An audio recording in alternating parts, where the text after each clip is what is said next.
You know, Honorable Speaker, I have heard the Majority Leader speak, and I've heard Senator Cherargei speak without any interruption. I want to call on your protection early on because of the things that I want to say. I would prefer that I be heard in silence, Honorable Speaker. Number one, I want to tell the Senator for Nandi that there is nothing like government property.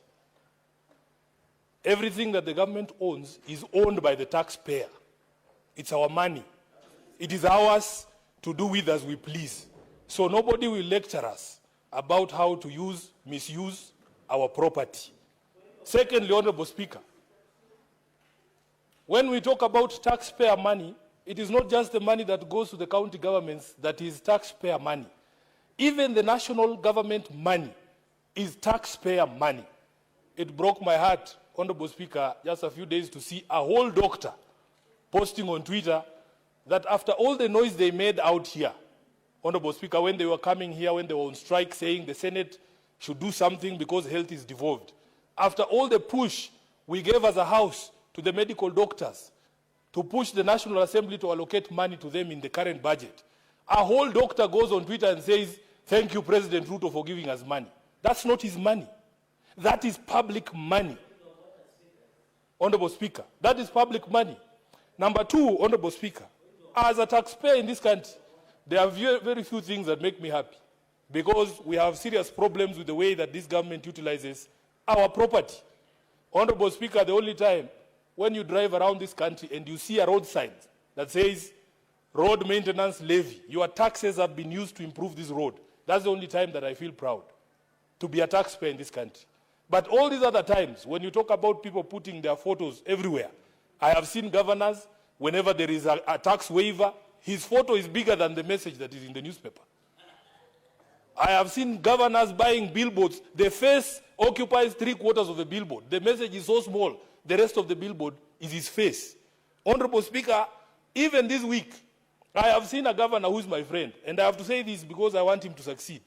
He has bought time on Citizen TV, prime time. I was watching the news at night, and I see a governor advertising a project that is funded by the county government, and he's saying that this project has been funded by so and so. I was very shocked. Where do you get the money, Honorable Speaker? I don't want to be informed. Sifuna, do you want to be informed? I don't want to be informed. I'm in the middle of teaching. I'm in the middle of a lecture. Honorable Speaker, so I was very shocked. You all have TVs, you can pay subscription, you will see the governor. So, Honorable Speaker, I ask that you protect me. When I began this submission, Honorable Speaker, I asked that you protect me because I knew this would happen. Honorable Speaker, we have seen images of governors. What is your point of order, Senator Chelgei? Under which standing order are you reaching the point? Speaker, I stand under standing order 101 on contents of speech. When Senator Sifuna says he's teaching us, is it part of the rules of debate, Mr. Speaker? Are there children that he's teaching here? All of us are distinguished senators, and that governor, by the way, Mr. Speaker, is Governor George Natembeya. That is why he's fearing to say. Maybe he's teaching citizens of Kenya. In fact, Honorable Speaker, if you look upstairs, you will see there are children there. Yeah, so allow me to teach. And when I'm standing here, I am not just speaking to this House, Honorable Speaker, I'm speaking to the country. So, Honorable Speaker, I have seen images of governors on something as mundane as milk packets for school milk, even on meals, Honorable Speaker. So that you want to tell us that this is Sifuna is doing. I have seen my colleagues in the National Assembly, Honorable Speaker, every single national government CDF-funded project, they have to find a way to put their names on it. Even after the courts ruled that this thing is unconstitutional, they changed now. They say, oh, this is financial year 2022-2023, patron. Then they write Edwin Sifuna, patron. Honorable Speaker, this Mr. Musundi has identified a proper problem in this country. And we want to be able to say that every single coin that is utilized by national and county governments is actually our money. That's our property. Honorable Speaker, I've seen these patrons disbursing bursary checks, and they want to greet the parent and look them in the eye and ask them, who is the person who gave you this check? Then they say it is Sifuna. Then they say, remember me in 2027. Mr. Speaker, you would think that that money is their money. And one of the things I don't understand, these members of the National Assembly make the dishing out of checks to appear like something that is so appointed. Like a clerical job, who cannot dish out, who cannot, if your office wrote checks, how difficult is it to distribute checks? It's a physical transaction. So they come and make noise here and tell us all about how children will not go to school. Honorable Speaker, and that check has 2,500 shillings on it. There are people here who are educating children and they don't even announce it. Honorable Speaker, they should come to our offices so that we tell them all those children that I have paid school fees for. Even if you see a single one of them with a picture of Sifuna, you should ask me. They go there and they say, this is the so-and-so who did it for me. But you don't see me presenting checks here in Nairobi saying, oh, Sifuna is issuing bursaries today. That is not your money. Can you show us photos of you issuing your own money so that you leave this public money aside, Honorable Speaker? Then, Honorable Speaker, the majority leader even wanted us to extend this thing to Plex. There was a young man who was going around this country called Morara, auditing national projects. The country is led by Plex, written, oh, this project was commissioned by William Ruto on this particular day, on this particular day. Those are the other Plex that we need to go for, because that is not Ruto's money. He should also remove his name on those Plex. Honorable Speaker, it is the truth. The majority leader told us we need to extend it to Plex. I can show you those Plex. Senator Sifuna, there is a point of order again from Senator Chalge. Mr. Speaker, I rise again understanding 101 on contents of speech, Mr. Speaker. This obsession by Senator Sifuna or President William Ruto must stop. If he wants to discuss the president, he should bring a substantive motion. Then we can handle at that point. He should stop this obsession, Mr. Speaker. Please, protect, because the president is not here to defend himself.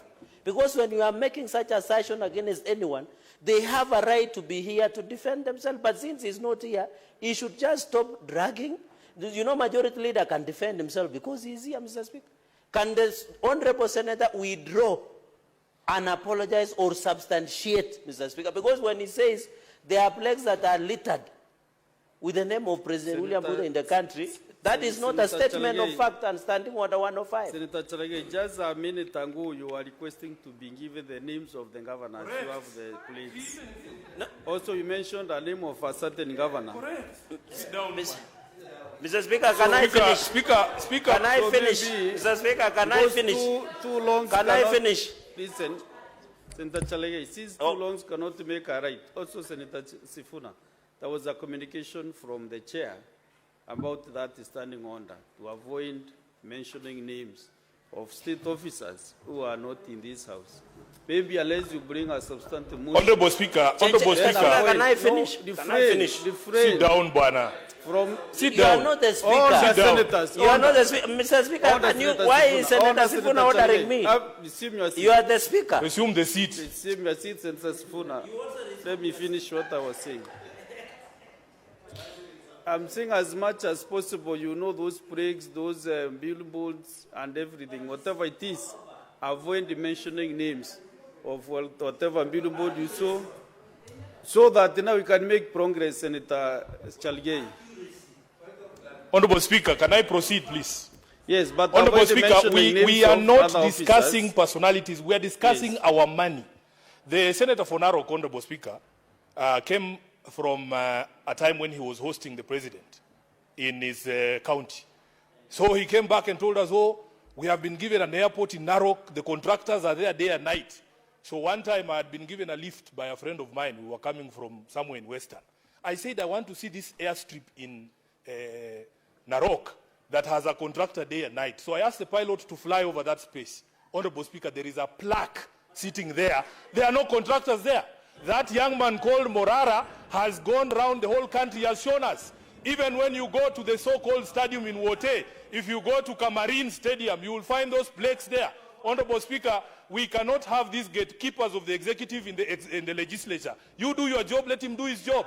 So, Honorable Speaker, when he was going, Honorable Speaker, can you protect me from this heckler? Senator Chege, your order, kindly. No. Honorable Speaker, do you know? Points of order are not making sense now. Honorable Speaker, there is... Senator Chege, can you allow... You know, when you are used to using matatus, have you ever been in a chopper? You can see. No. Honorable Speaker, protect me from this. Senator Chege. Senator Chege, I'm giving you the first warning this afternoon. I'm giving you the first warning. No point of order. Honorable Speaker, please. Let Senator Sifuna be in silence. Thank you. To conclude his... Honorable Speaker, so the point that I was making, Honorable Speaker, is that those plaques with names of either projects that have been started or concluded should bear the same sign that I told you about, the Road Maintenance Levy Fund. It should say, your taxes have built this stadium in Wote. Your taxes have built this stadium in Kamarin, which doesn't exist, by the way. Honorable Speaker, let me conclude by commenting on something he said. And I was very quiet when he spoke, so I hope he will be quiet too. Honorable Speaker, as a responsible government, you cannot tell us to wait for you to face you in 2027, and you are killing us today. Albert Ojwang is in the ground. He will not be able to meet William Ruto in 2027. So if we stopped, all of us, if all of us agreed, all of us should agree. Senator all of us Sifuna, should agree. Senator Honorable Sifuna, Speaker, please don't stop me. You are now contravening standing under 121. Now the Speaker himself is interrupting me. Standing under 121. I gave a ruling, I gave you guidance. You know you cannot do elections in the Senate. We don't do elections in the Senate. So avoid mentioning names of state officers. I warned you. I cautioned you. That is the first caution again, understanding on the 121. Very well, Honorable Speaker. And you know the consequences. Very well, Honorable Speaker. Very well, Honorable Speaker. What I'm saying is this. All of us must agree that if decisions are being made democratically at an election, can we guarantee that all of us get to that election? Because you can't tell me to wait for you at the ballot and then you make sure I don't get there. Is Albert Ojwang supposed to vote from the grave? There's no such polling station. So when you talk about a state officer standing up and saying you can shoot people, as if people don't die from gunshot wounds. Honorable Speaker, we saw Rex Masai, the young man who was killed during the protest, was shot in the leg. So how can you tell people to shoot people in the leg as if those injuries are sustainable injuries? So, Honorable Speaker, we want to make it very clear that as a country, we have totally lost our way. And we will not have a conversation with someone telling us to wait for 2027 when he's not giving us a chance to get to 2027. He has become an existential threat for this country, and he must go as soon as possible. I thank you.